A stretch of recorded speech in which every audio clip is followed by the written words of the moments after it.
Coming to you today from Sydney, Ohio. It's a town of about 21,000 people, not far from Columbus and Dayton, Ohio. I was here doing a project for Wilson Memorial Hospital, and I want to talk with you today about how to deal with irate customers. But before we get to that, behind me you see the Big Four Bridge, which is a huge structure. In fact, let's pan so you can see as much of it as possible. It's a huge railroad bridge that was built in the 1920s and is one of the highlights of visiting Sydney, a town which, as you can see from some of the other shots, has some absolutely stunning architecture, beautiful neighborhoods, and the people here were absolutely wonderful to me.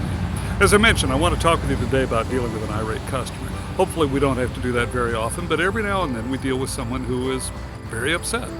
And so here's some tips on how to deal with someone who's unreasonably upset.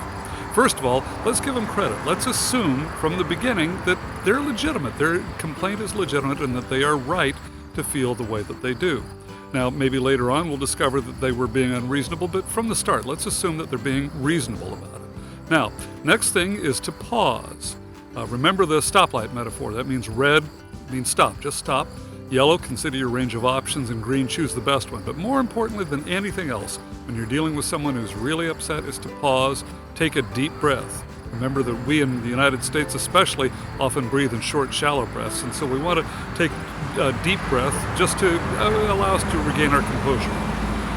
Listen carefully to what they're saying and be patient with them. Let them finish. Sometimes people just need to vent. Don't take it personally. This is easier said than done, especially if somebody's really, yelling or screaming, but try not to take it personally. Now, one comment on that. If at any point you feel threatened or disrespected or demeaned, you have to make a decision about how far you're willing to go with it. And I had a person in a speech one time come up afterward and say, do you mean we just have to take it? And the answer is you have to make a decision about how far you're willing to go. So at some point you may want to say something like, I'm here to help, and I'm not going to let you abuse me or mistreat me. If it gets too bad, you can simply transfer it to your boss or your supervisor. So once you've done that, don't take it personally, then offer sincere empathy and sympathy. Speak softly and say, I'm really sorry that happened to you. I don't blame you for being upset, or words to that effect. Use your own language. Headline, which means that you're going to tell them what you're going to do and own the problem. So you'll talk about how you're going to take care of them and speak very specifically about what you're going to do.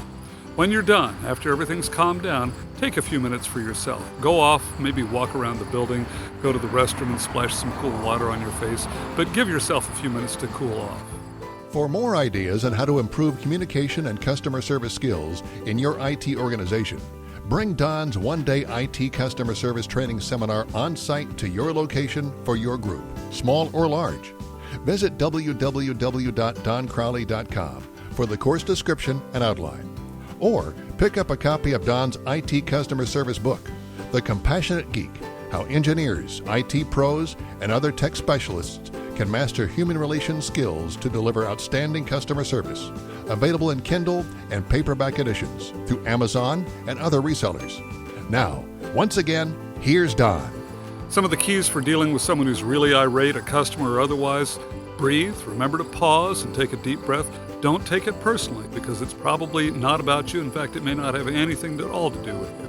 Offer sincere empathy using your own words and phrases, and when it's all over, be sure and take some time for yourself. Coming to you from Sydney, Ohio, I'm Don Crawley. I'll see you next time.